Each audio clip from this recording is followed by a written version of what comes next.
Hello everyone, we're almost ready for the qualifying sessions to start here at the Kumho FIA TCR World Tour. Let's grab a few words with Link & Co Zion Racing team manager Frederick Varlen. Frederick, let's talk about China very quickly. Fantastic weekend for you, fantastic weekend for the team. You've actually strengthened your grip on the team championship now. That's a fantastic place to be, final round of the year. Yeah, I'm super happy with the performance we showed in China, and coming here in the lead in the team is nice.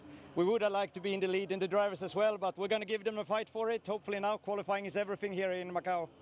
Well, let's talk a little bit about the drivers, Frederick. Obviously, you've got Ted. He's currently third in the championship standings. Jan is just 6 points behind him. Will Jan be helping Ted out, or are they just going to be fighting for themselves at this stage?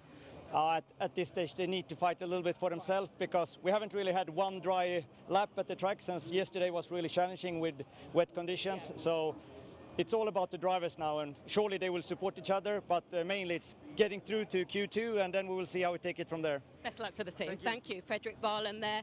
I just want to see if I can grab a few words with Andrea Kachinko, team manager from Volcano Motorsports. Obviously, they've got the very famous driver, Rob Huff, in the car with them this weekend. They made their comeback in China in preparation for Macau, so it's definitely a big race for them. It's a big race for Rob as well. Rob's currently in the car, but I want to grab a few words with Andrea if I can. Andrea, I was just telling everyone at home, you made your comeback with Rob in the car in China. How was China for you? Because I know that was a preparation for this weekend. Yeah, China was a bit complicated with the weather conditions changing and the rain and the dry, so not so successful, but we are hoping that we have more luck here, and looks like it's now dry, so we're going to go for it. And obviously, Rob being here, he's had multiple victories here in Macau. He's somewhat of a celebrity. Does that bring expectations, more pressure for him? No, I think Rob's pretty cool. He knows what he has to do, so he's pretty calm. He's quite happy this morning, so the weather is dry, and he's going to do the best he can. Okay, best luck to him and best luck to the team. Thank you for chatting to us. Okay, we're almost ready for Q1 to start. It's time for commentary. So let's get in business then for qualifying. David Addison and Alan Hyde. Trackside, there's a lot to look for here, because not only do we have, as Lisa has just touched on, a championship situation being fought out within the Kumho FIA TCR World Tour, but there's also the grid here comprising TCR Asia drivers and TCR China, and both of those championships are up for grabs as well. And all the championships have points on offer for qualifying, more for the World Tour than for the China and Asia championships, but even so, the times are going to be important. And the other bit of housekeeping we need to just clarify is that qualifying comes in two parts, and we're looking for the fastest 12 drivers here that will go into Q2. We're also looking for people to do laps. I know it sounds obvious, but you'd be surprised with the number of incidents and stoppages you can have around the Guia circuit here, how often a qualifying session becomes just a lottery and whether you've got a lap in or not. So Q1, when the lights go green, should be half an hour, and ideally we want to see 30 minutes worth of lappery with nobody in trouble, nobody triggering a red flag. Welcome to the dream. Might not happen that way. It was good to hear Lisa asking the question as well. Do we have, well, succinctly, team orders in place? Yeah. Not at this point, no. So Jan and Ted are racing for themselves over the course of qualifying over the next half an hour. Good question to ask, though, when you get to this point in the season. At what point do you start to take instruction about what you can and can't do over the course of this weekend? Now, bearing in mind, Norbert Mikulic is the championship leader, 10 points ahead of Esteban Guerrieri. So that's Hyundai versus Honda driver. The best Link & Co driver, Ted Bjork, third. Jan Ellerche behind him, fourth. There are 4 points between them. Fifth is Mikael Ashkana, and then you've got Santiago Arrutia and Nestor Girolami, who are just about mathematically maybe in with a chance. But there are 15 points on offer for pole position here. The top 6 score points, 15, 10, 8, 6, 4 and 2 in the Kumho FIA TCR World Tour aspect. Just park Asia and China for a minute, because their point system for qualifying is slightly less important, but it's not as generous as the World Tour point system. So, well, first up, you don't want to be slow. You've got to get into Q2, and then you've got to be quick there to make sure you get a big haul of points. And the championship lead could well change come the end of qualifying. Our previous qualifying session had a rather unusual turn. We had a weather forecast saying that we would have dry weather here at Macau for the afternoon, but spits and spots of rain happened, and it was when maybe everybody was expecting it to be a dry session. So anything can happen. You need to get out now. You need to do what you need to do, and you need to do it early in this half an hour session for Q1. And some of them are reluctant to leave, aren't they? Rob Huff was holding back just a little bit. Windscreen wipers are working. We've seen ponchos coming on in the grandstand. Weather is going to play a part in this, isn't it? Yeah, it is. I think it's on the turn again. I think the umbrellas are in greater numbers now. Wet track declared by race control. That's the view down at Lisboa. The last session that we had for the local drivers had 2 red flags and was ultimately abandoned to make sure this started on time. So out they all pour. In TCR Asia, that championship is being argued over by Max Hart, who is doing the chasing against Zhang Zhendong. And in TCR China, it's Jason Zhang, who is the championship leader there, from Martin Tsao and then Huang Doyon, who damaged his car yesterday. The driver from Korea ended up with quite a broken Hyundai. But it's going to be the attention on, of course, the drivers within the Kumho FIA TCR World Tour that we'll have to be focusing on. And they are the drivers that are going to be up there arguing over pole position. Rob Huff, as ever, comes to Macau with his great track record around here as a possible race winner. He can't fight for the championship, but he could affect the championship because his success or otherwise may well take points off those that are pitching for TCR World Tour honours. And in the meantime, Rob Huff is looking for this historic 10th win at Macau. Like to use the phrase, if anyone can do it, Rob can do it. He is incredibly brave around this circuit. Finished up in free practice yesterday with the changeable conditions, second quickest, didn't he? And he, as we heard, turned up for the last time the cars were out in China, and it was always going to happen that he would appear in a car at some point at Macau, and the deal was done relatively late in the day, wasn't it? Yeah, he's had another win outside of the Guia race, hasn't he? The year that he drove in, I think it was the China Touring Car Cup. And I was commentating and I said, and Rob Huff, his 10th win at Macau. And then I got a number of text messages, no, not this one, no. But a win is a win. It wasn't a Guia win, but it was a race win. Yeah. But we'll have to see how he fares within this first part of qualifying for his chances. He was saying to me yesterday that probably the reverse grid race is his better shot, but we will see. So umbrellas up in the pit lane, teams looking at the data, drivers hustling on, trying to get a banker lap in early, because if the weather is changing, it's changing for the worse, they need to get the time in sooner rather than later. So go for broke on your first lap. Need to put this in the book, don't you? And you can see that it is not easy out there. These conditions, you can see the water on the side of the car as well, can't you? It's been declared wet, and you can see it's wet. It's going to be very, very tricky. Such a shame, you know, we were getting to a stage that we were getting really dry parts of the circuit around the Guia circuit, the 6.1 kilometres here, but now it's windscreen wipers on, cagoule, and see the spray. Yeah, that's got really wet really quickly at that part of the circuit. Wet really quickly. Yeah. And although it's not touring car related, I'm beginning to think about the end of the day. We've yet to see a motorcycle on the Guia circuit, and it might be that we've still got a wet track at the end of this afternoon. If this continues. That would be very, very disappointing. Well, it wasn't drying out quickly enough, was it? And this isn't going to help. Right, you're on board with Norbert Mikulich, who is the pioneer at the moment, discovering where all the damp parts of the racetrack are. So the teams look on, but this could well be each driver's best shot. 1 or 2 cars coming into the pit lane for a tyre cross. I would not have thought you had the time to do that. You need to just stay out and get a lap time in. It doesn't matter if the tyres aren't absolutely perfect, at least you've got a lap time in. It's kind of a nicety that you don't need to worry too much about when you've got these changing conditions. The important thing is the circuit, the way it is at the moment. It's not going to get any better, is it? it's only going to get worse. Absolutely right, but there are people coming in. Largely, I've got to say, the local series drivers rather than the World Tour drivers that have come in to do a tyre cross. We are already with the first 5 minutes done. We're waiting at the end of this lap for a time, and Nestor Girolami has done 2 absolute bests, and Mikko Lashkina has done 1 absolute best. Mikko Lashkina 5th in the championship and lugging around 30 kilos worth of compensation weight, the so-called success ballast, if you like.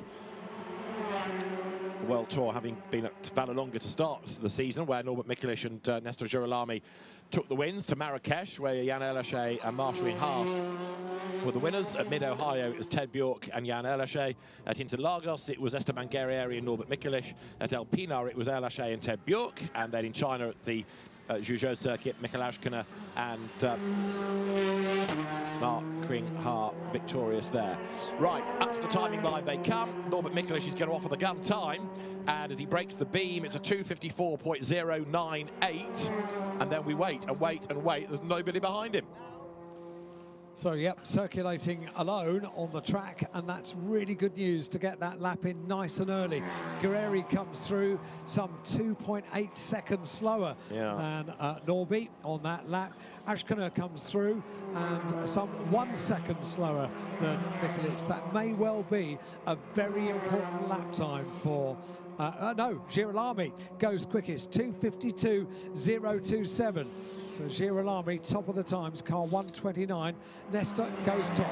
Yeah, by 2 seconds as the rest come pouring over the line. Marco Butti goes through 7th, Dusan Borkovic 6th, Guerrieri 5th, Santiago Urrutia 4th, Mikko Lashkina 3rd, Norbert Mikelic 2nd. At this point, though, it's getting into that top 12. Rob Huff has gone through 8th, Jan Erlaché 9th, Jason Zhang 10th, Ted Bjork down to 11th now, and Mark Qing-Ha is 12th. And then that changes again because who's got himself up the order? Lo Si Ho, 9th fastest. It was here 2 years ago. He had a huge accident when he was tipped into a big shunt coming out of Mandarin by Andy Yan, but Lo Si Ho is normally very quick around here, so he could be one to watch. One of the local drivers, like Jason Zhang, threatening the World Tour regulars. Right, on board here, number 186 with Esteban Guerrieri with the GOAT Racing Honda, and because he's let Mikelic go, he's got a clear road ahead of him, but you'll be able to see in a moment where the grip level is and just how treacherous the track is.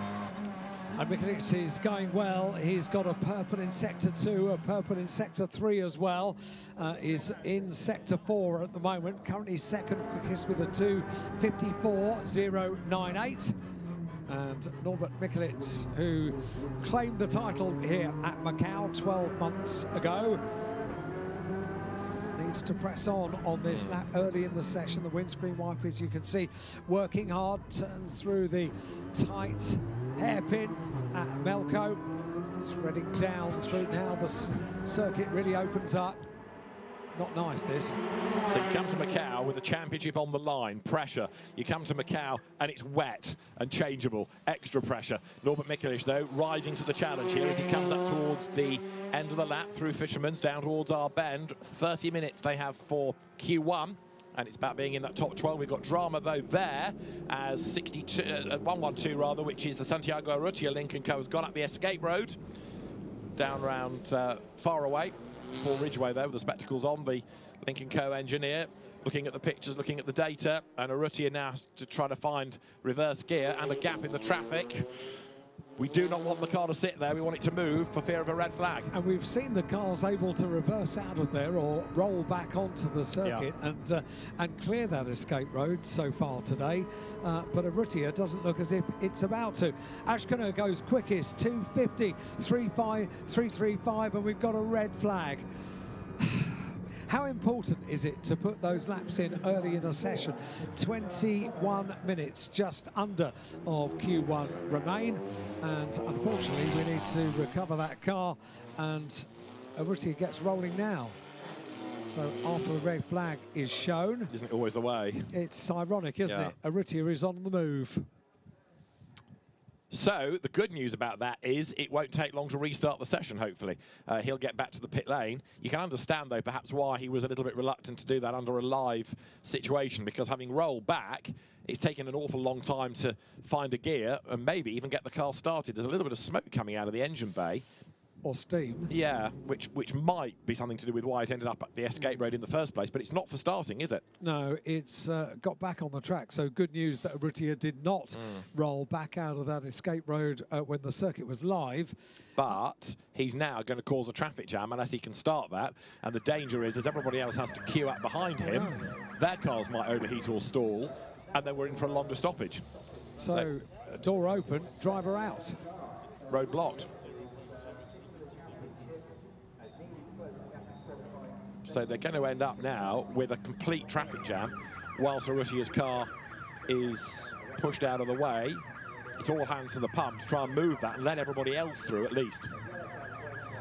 So I think they're indicating turn left and we can get this car out of the way, take the cork out of the bottle, everybody else can thread their way through, and good work by the marshals to indicate that's what was needed, so we can let everybody else come back to pit lane and minimise the delay to get things back underway, and then worry about Urrutia's car.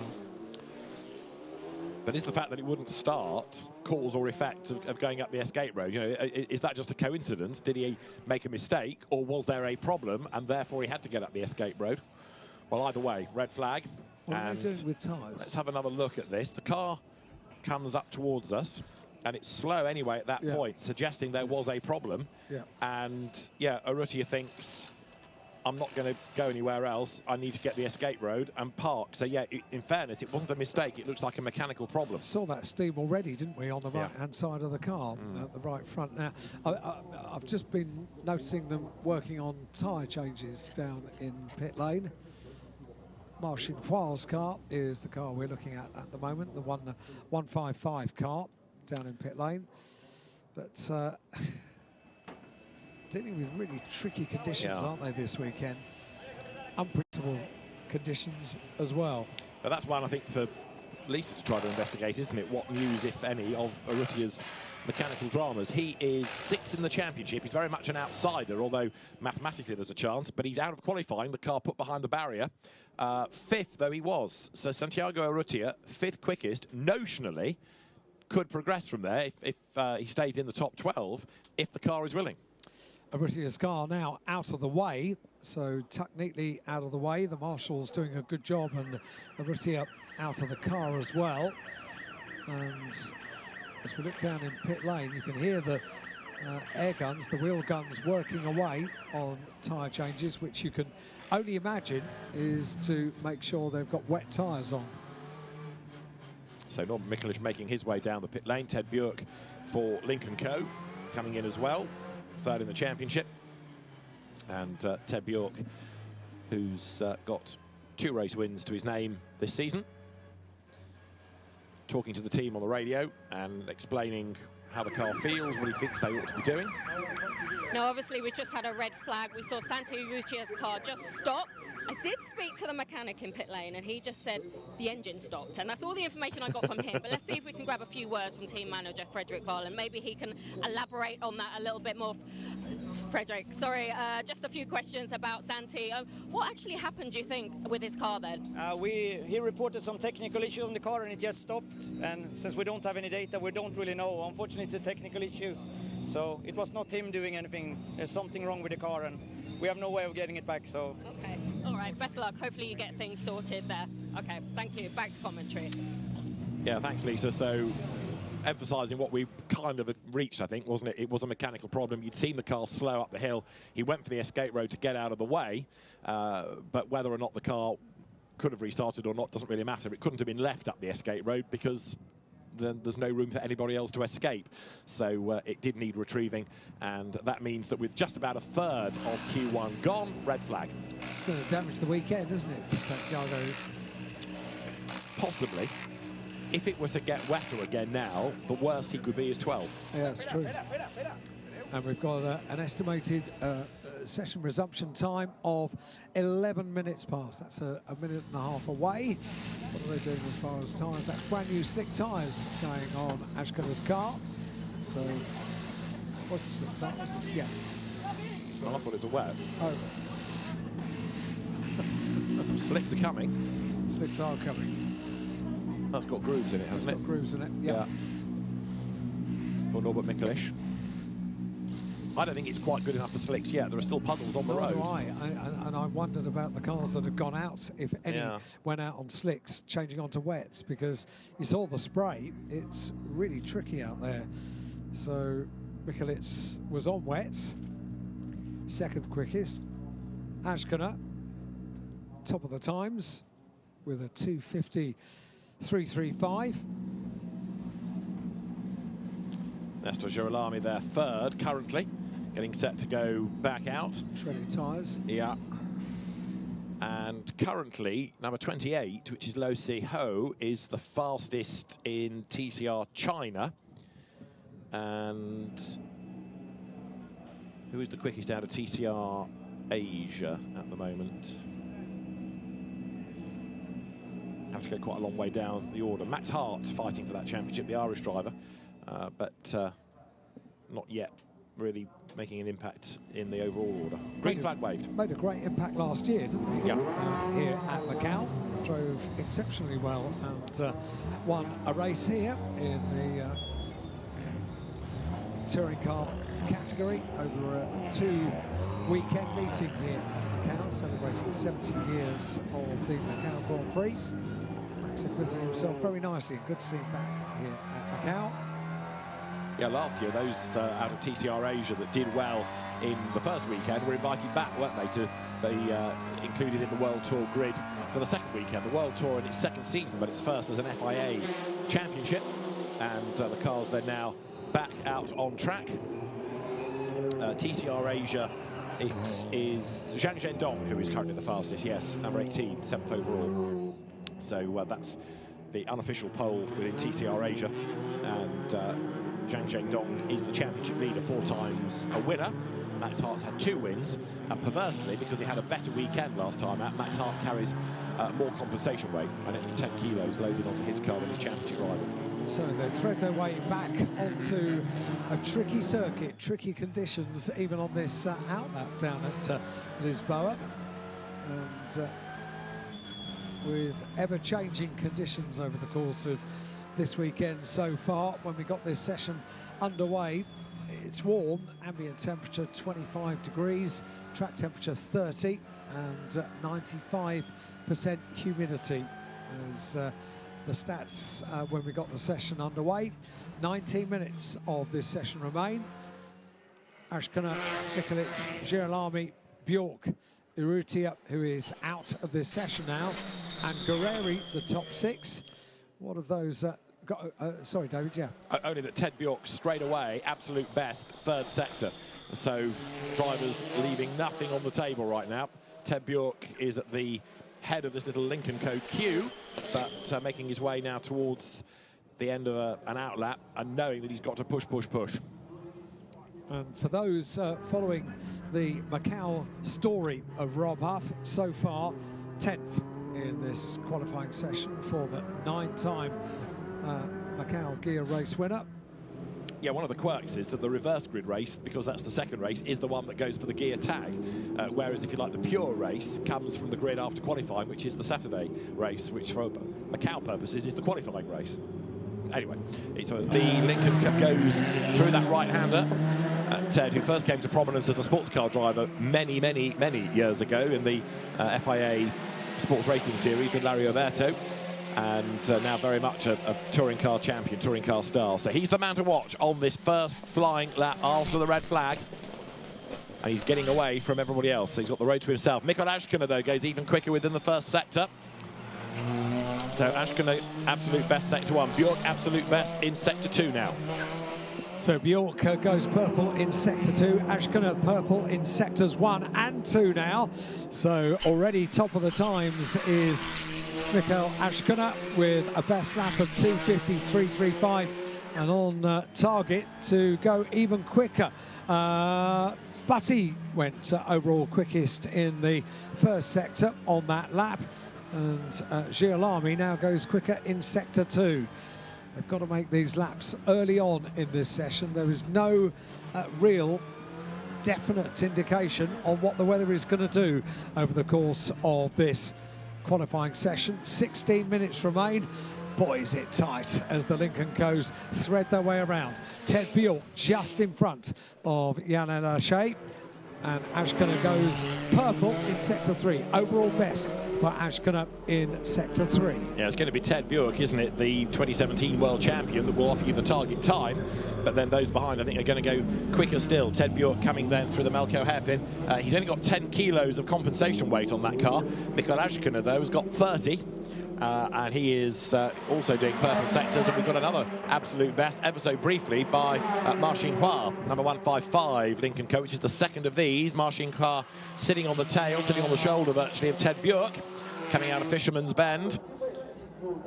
The Lincoln Co Brains Trust see Ted Bjork bail and let Ma Xinhua go ahead of him. So number 155 Ma Xinhua is going to go for a time, and in fact Ted Bjork, despite what looked like an impressive lap, is going to go for the pit lane. Looks a little bit brighter now coming out of our bend up towards the line, and Ma Xinhua goes fastest briefly on a 2:46, but Mikael Ashkana absolutely blitzes that 4.7 seconds quicker to do a 2 minutes 41. So he knocks everything else out of the park, does Mikael Ashkana, to go to the top.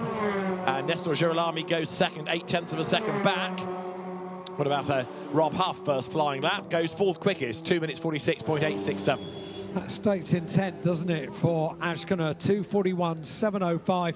We said how important it will be to go quickly early on in this session, because we don't know what's going to happen. You never do at Macau, and when the weather is changeable, even more so, even more important. Get those laps in the bank nice and early. 2:41.705.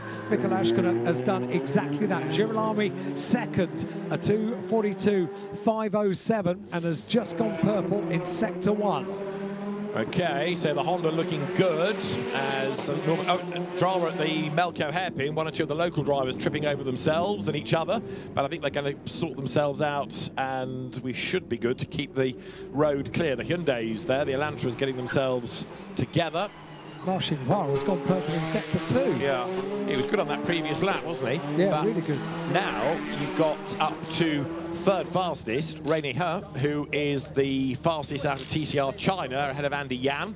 Marco Butti has done an absolute best. I think this is all down to the fact that the road is drying and Bjork's rolling the dice. Need to go slicks. Yeah, so we wondered when Ted came into pit lane what was going to happen. We know now. Slick tyres, dry tyres going on Ted Bjork's car. Currently down in pit lane, about to be turned round. So too for Guerreri. So tyre changes happening down in pit lane. This is a rather frantic half an hour, isn't it? It's good, this 30 minutes to go, and really you're going to lose another 3 with an outlap. So Ted Bjork may have done the right thing by going to put those tyres on early. Marco Butti is lighting up the timing screen as well. You're riding with Ted Bjork as he rejoins the road. So the very rapid Swedish driver back on track in the Lincoln Co. Another absolute best from Nestor Girolami, and it's a slower lap by Mikael Ashkana this time, making me think that he's going to head for the pit lane. I think you may well be right. It's a busy pit lane at the moment with tyre changes happening, threading around the Melco hairpin, avoiding those barriers on the exits of the corner, then the green flashing light out of the yellow flag zone, which reigns throughout the 4 days of the Macau Grand Prix. Girolami has gone purple in sectors 3 and 4. And Ma Xinhua goes top. 2:40.811.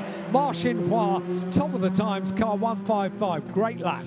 But is it going to stay there? Because as you rightly say, Girolami looks really good, and he goes quickest now, 2:38.221, 2.5 seconds quicker. 2.5 seconds quicker than anybody else. Mikael Ashkana is indeed down the pit lane. The other one to watch is going to be the GOAT Racing Honda of Marco Butti.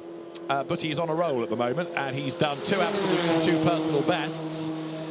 So using his loaf here, knowing when to put the right tyres on is Marco Butti. And has, he will head towards the timing line. So it's Girolami from Mart from Ashkana. Norbert Mikulic is into the pit lane as well. Girolami down to Lisboa, and we're waiting still for Marco Butti to come through. Rainy Hurt is up to 5th. Marco Butti goes 2nd, misses out from pole, or the top time at least, by 7/10 of a second. But it's Girolami from Butti from Mart, Ashkana 4th, Rainy Hurt is 5th, and Jason Zhang is 6th. Into the last third in a moment, because we've got 11 minutes remaining on the clock, just over, and this is a fascinating session. The weather has really played a part in the 2 days so far, and with 5 wheel nuts on each of the 4 corners of the cars, tyre changes take a little while. Off come the wets, on go the dries for the reigning champion, for Norbert Mikulic, who is at the moment down the order as the conditions get better and better. Norby is down there in 15th place at the moment, going through the tyre change. And everybody within the entry is eligible for the Kumho FIA TCR World Tour. So even if you're not a regular, that doesn't mean that you are ignored for the purposes of points or the purposes of the next part of qualifying. So it's all in as far as the World Tour part of this is concerned. Now there is Ted Björk. Remember, he is a lap ahead of everybody else in terms of the slick tyres and getting them up to temperature. At Volcano Motorsport, that is Rob Huff's car with the bonnet up. And 10 more minutes remain. Huff at the moment is 13th. Right, so this is Björk, and he's on a mission. He is onto a flying lap now. He's got the tyres a little bit warmer. Others look in the background have just left the pit lane and are weaving around to generate the warmth. Ashkana has rejoined. Mikulic has rejoined. Huff now on his way out of the pit lane too. It's going to be a real scramble, isn't it, for just over 9.5 minutes on a circuit that is drying, but there are still damp patches, and it can catch you out. Look, there, coming under the Pirelli banner, you've got another puddle, another damp section, so the drivers have got to be so careful here. You need to, really keep it neat and tidy through this twisty and very close section of the circuit, threading up, threading down, left, right, through the Solitude S's on towards ultimately the Melco hairpin, where the circuit after the hairpin opens up, and Ted Björk is going to be the first really glimpse into what the dry tyres are going to be able to do here. And there's traffic, and there's unfortunately a car stranded in a very peculiar place at the Melco hairpin as well. Yeah, I wonder whether that's a spin or it's been a tag that's turned the car around. I think that is Mansu Ming's Evolve Racing Honda Civic that we had at the Escape Road yesterday. There's another incident between Gary Kwok and Dusan Borkovic that's going to be looked at after the session. But right now, some drivers not even prepared to try to go around the outside, and if the road remains like that, it's going to be another red flag. 8.5 minutes on the clock, and it's another red flag. Ted Björk is going to have this really good lap spoiled, because here, look at the Melco hairpin. We have got a car park, and the second red flag flies. And guess what? Now the road opens up a little bit. So Ted Björk turns through the hairpin, but the red flag's already been called for, and so yet again they will come to the pit lane. And from your 8.5 minutes, take 3 out for your out lap, roundabout. 5 minutes of competitive mileage. It has been exciting enough already, and now with the prospect of just 8.5 minutes remaining on the clock for this Q1. So let's have a look. It's a big slide. Oh, it's Losei Ho's car. It's gone around. That Evolve Racing entry, and he just got it wrong, and round came the back. So evidence that even though people have gone for slicks, it's still greasy and it can still catch you out. So Losei Ho is the one that went around. You've got to be absolutely on the dry line, haven't you? You can't afford to put even 2 wheels off on the wet part of the circuit. With 95% humidity, it has been a difficult job to drive the circuit. And with touring cars out, 4 wheels, they can negotiate the challenging conditions that we've had over the day and a half so far here at Macau. But I'm still with a thought to the end of the day as well, and whether we get a dry circuit in time for the end of the day when motorcycles are due to go on circuit for the first time. At the moment, it's all about touring cars and getting them back to pit lane. Motorcycles have yet to turn a wheel in 2024. And one or two drivers out of their cars even, so pondering whether or not it's going to be worth going out again. So big frustration. And Lo Se-Ho's car, again, strangely, doesn't want to fire up, does it? I wonder whether that was something mechanical that seized that caused the car to get away from him, because it's on a weird line on the approach, wasn't it? But in fairness to Lo Se-Ho, he is a very quick driver and he knows his way around here, so I'm surprised that it was him, for example, that was caught out under those circumstances. The incredibly impressive lifting equipment that proliferates around the Guia circuit here at Macau, and we should be able to get the car recovered and out of the way fairly quickly, but the damage already done. And guess what, everybody? We've got sunshine again here at Macau. That's a much more usual picture than we have from the commentary box at Macau. So I just found Santi Urrutia in pit lane. Obviously, we saw him retire from the qualifying session a few moments ago. Let's just see actually what happened from his seat. Santi, just a few moments. Sorry to interrupt there. Obviously, we saw you retire from the session. What actually happened? I think I got an electrical failure. I don't know, just the dash went blind and then I couldn't run the car. It's racing, it is what it is. I feel shame for the team. You know, I was having a good pace, P3, just taking it easy. Now I hope my teammates can get inside the top 10, you know, for Q2. But yeah, sometimes goes like this, so nothing I can do. I'm very sad for the team, but looking forward to my teammates, so I hope they can collect good points. Absolutely, these things happen, of course, that's racing, but you guys, you're obviously going for the team championship this weekend. I guess the pressure is really on tomorrow for the race. Yeah, I mean, in this situation, you know, we are professional drivers, so this is the time we need to deliver under pressure. Macau is not easy, you know. It was very difficult at the beginning. Everyone was trying to get it easy, but at the same time you need to push, you know. So now, you know, for them it's a bit more pressure because they're driving as well for the Drivers' Championship, apart from the Team Championship. But they are one of the best drivers in the world, so they will do it. Thanks, Santi. Unlucky for today. Thank you. Back to commentary. Thanks, Lisa. Good to hear from Santi down in pit lane, and explains that. So an electrical problem led to the session coming to an end for Urrutia. And he's now been dumped out of that top 12, so he can't benefit from the reverse grid. Yep. It's the top 10 that are reverse, it's the top 12 that go through, but he won't be able to benefit from the reverse grid race because he'll be out of that zone, as it were.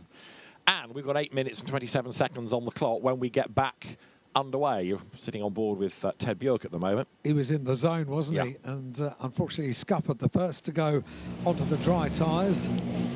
Lisa? Now, I'm still in pit lane, and I really want to speak to Gabriele Tarquini, team manager BRC Hyundai, just because the championship leader, Norby, hasn't set a fastest lap yet. Not the best news at this stage of the game. Gabriele, he's a little bit busy. I think we're going to be restarting in about 50 seconds, so I'll just, if I can, grab a few words with one of the Gabrieles. Gabriele, sorry, I know this is tense moments for you and the team. Obviously, Norby hasn't set a fast lap yet. It's difficult moments at the moment. Yeah, especially because we had this rain in the beginning, so we tried different solutions on tires, and now it's completely dry. We hope to score a lap. Best of luck for the rest of the session. Thanks for talking to us, Gabriele. Okay, back to commentary. Right, here we go again then. So take 3, 8.5 minutes are on the clock, just about, and we are going to have the green flag shown in about 45 seconds' time. And a Mexican or a Lisboan wave has started.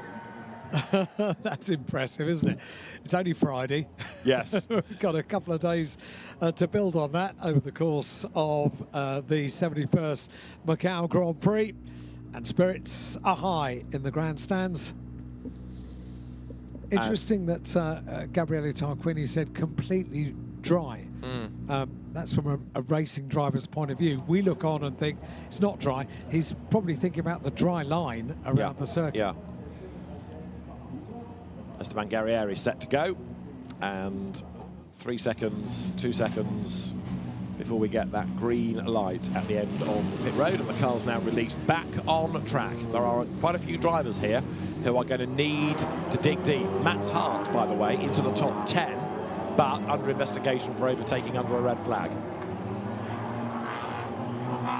And Lo Se-ho and Santiago Urrutia, best lap deleted for causing the red flag.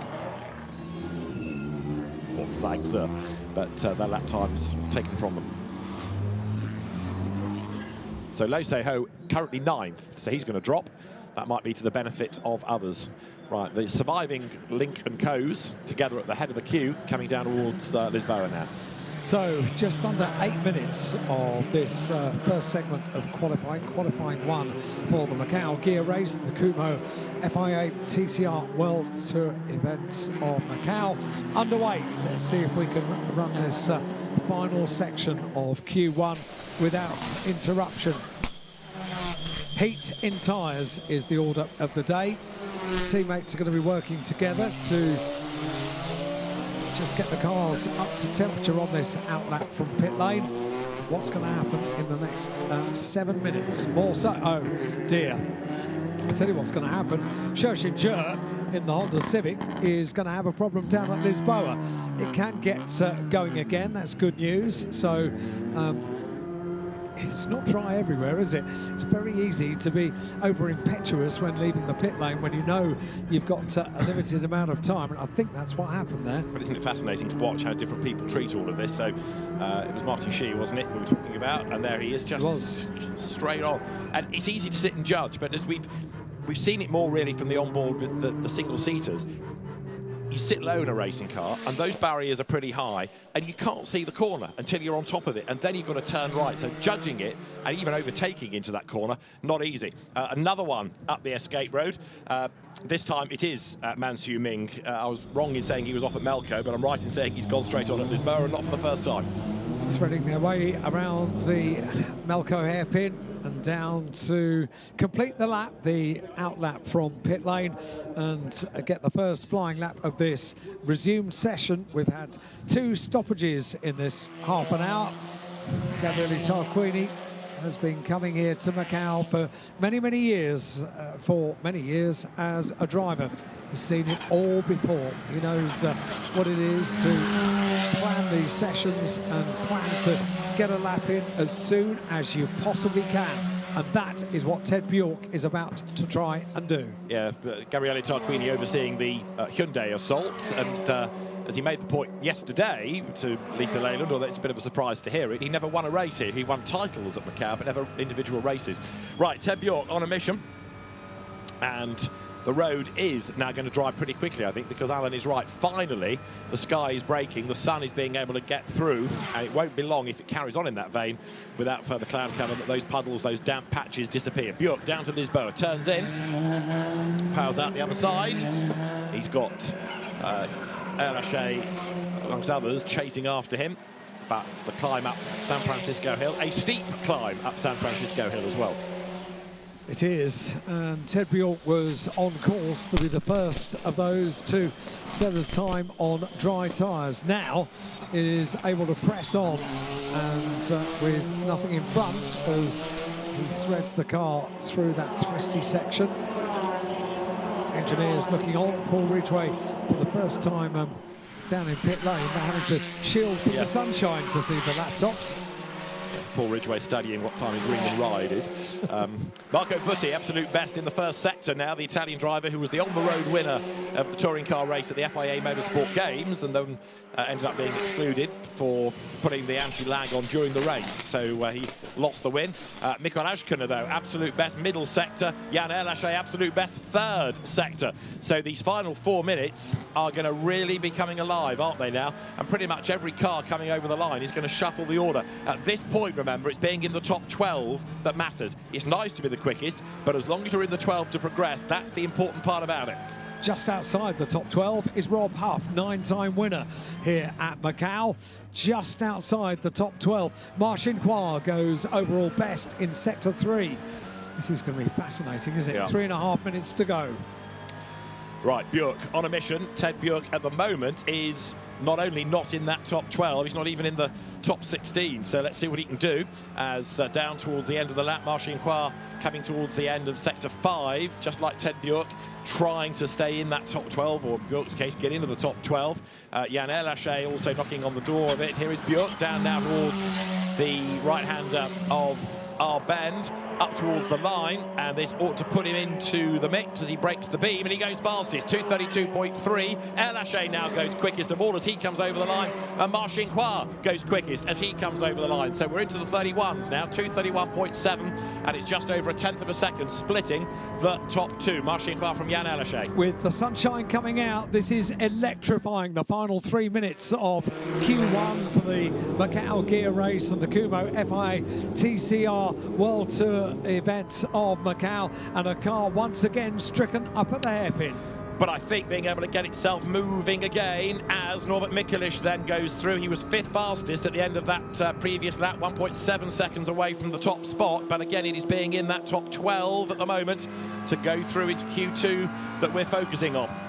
Marcin Khoa then from Jan Erlaché and Ted Björk. Marco Butti is 4th, Mikulic 5th, Dusan Vukovic 6th. Then it's Mikulic, Guerrier, Girolami, Zhang Zhendong, Martin Tsao and David Zhu. They are the 12. Correction, John Filippi gets up to 11th now in the Volcano Audi, and Rob Huff was 12th, but he's been elbowed back to 13th, to 14th, to 15th, because others like Andy Yan and Zhang Zhendong go quicker. I was about to say, Huffy, where are you? He wasn't on our first screen, which goes down to 16th place, currently occupied by an Irish driver, Max Hart, and Rob Huff, 16th and 15th place respectively. So come on, the two of you, into the top 12 is what's required. 1.5 minutes to do it.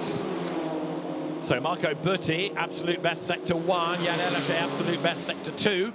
Comes from good racing stock, of course, Jan Erlaché, because his uncle is Ivan Muller, his mum, Kathy Muller, a very good Formula 3 racer many, many years ago. The next one up the escape road at Lisboa is, as you can see there, number 9, that is David Zhu, and he is 11th fastest, so that means he can progress, but if he stops there and causes a red, he'll lose his lap time, so he's got to try and get that car moving and keep the engine running. It's going to be a to and fro job, but he's up the escape road. Please keep it moving. We don't need another red flag with a minute on the clock. It's going to... Red flag, it's happened. Another red, and that's the reason there's a very, very broken car sitting against the wall of Wu Yifan, and that's at San Francisco Hill. He's had a real moment there, and the teams, I can almost hear the groan from the pit lane as they see all of that. There are bits everywhere. He's had a good go at the barrier. He's taken the conveyor down as well, hasn't he, the belting, and that's a very broken car. Most of the damage on the left front corner, but with a minute to go, that's the end of Q1 effectively, because even if it were resumed, you get the checkered flag at the end of the outlap. And a few are going to suffer, aren't they, because they are not within the top 12 with just 1 minute and 1 second yet to go. A very damaged car brings out our 3rd red flag in half an hour for the Macau Gear race and the Kumho FIA TCR World Tour events of Macau. There are going to be a few frustrated drivers. Yes, best lap time deleted for causing a red flag there for Wu Yifan. That's the least of his worries, because he might find himself being lynched by some, because as you rightly say, there are some big names the wrong side of the top 12 there. Oh, what a shame though. In fairness, it was not the car at the escape road, it was this incident. Have a look at the top of the screen, because coming through San Francisco in a moment, we'll get the incident, and he's just completely wrong, slides out of the corner, almost as though something else had happened earlier on, but there's nobody else around him to have made contact, so whatever happened for Wu Yifan, it was a very strange line, and he's ended up in the barrier on the outside of the road. Drifted into the barrier. A lot of that debris that we saw on circuit was from the barrier itself, not so much from the car. I just wonder whether he tried to go for the apex and actually clip the barrier on the inside, and that fired him to the outside. Yeah, very possibly. Otherwise, it's a rather odd one. Right, a minute remaining of Q1. The session will not be resumed.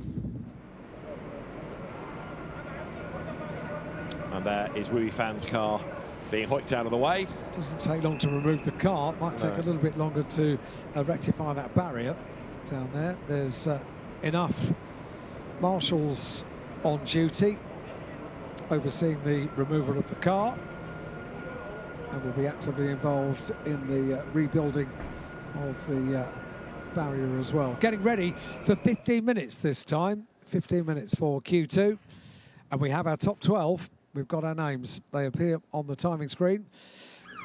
Intake of breath, preparation of cars with tyres. And the first half of qualifying was exciting enough. Now we've got the top 12 about to shoot out over 15 minutes.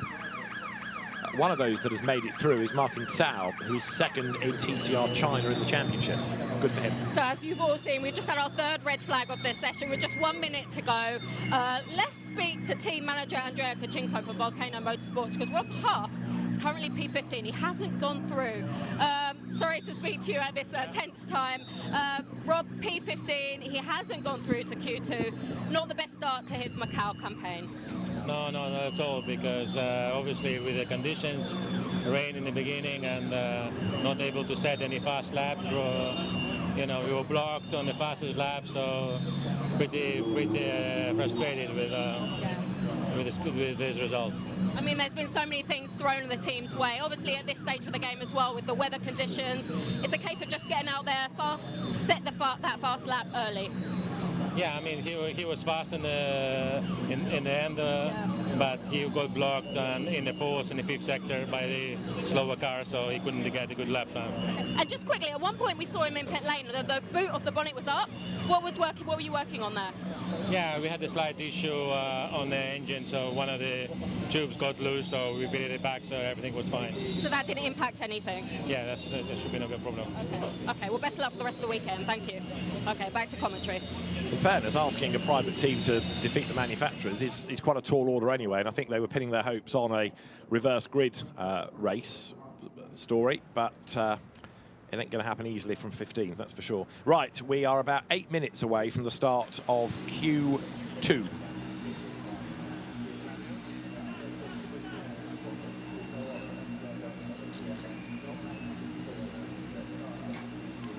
So there the repair work to the barrier, the sweeping of the circuit completed, and in a few moments' time, once the last few cars are in. Some drivers, their work done for the day, others can try to get themselves in the zone for Q2. Now, am I being really stupid when I say that with only 12 cars on track and the best 12 that we've had thus far over the course of the day, it'll all go seamlessly? It'll be fine. Yeah. Absolutely fine. What could go wrong? It will go with... Okay, I'm now joined with Rob Huff here in pit lane. Rob, you probably don't want the camera shoved in your face at this stage of the game, but difficult times out there and you couldn't go through to Q2. What happened from your seat? The guys at the front want to do like F1 style outlaps, Right. and they're taking like 4 minutes. You go to try and overtake them, they weave and block. The Chinese championship, they're flat out straight away. Obviously joining the championship now, we get let out in the middle of them all. And it's a case if you can't get past the guys in front because they're blocking you, and then the guys behind come at you at 200 k's an hour, and then there's just nowhere to go. So you try and do a lap, but then you catch the guys in front, then it's a red flag. So yeah, I mean, I did one lap in the beginning on slicks in the wet, and that was the qualifying time, so we never got a lap again. But it's just frustrating because why the hell we need to try and do Formula One style outlaps at 4.5 minutes a lap? I have no freaking clue whatsoever. Okay, well, thanks for the insight, Rob. Thank you. Best of luck for the races. Back to commentary. The frustration is palpable, isn't it? And he makes a valid point. You know, when track time is at a premium, you don't need to be crawling around. And the blocking is because, yes, people don't want you to get past because they want the clear road ahead of them, and they don't want to let you by because then that's another car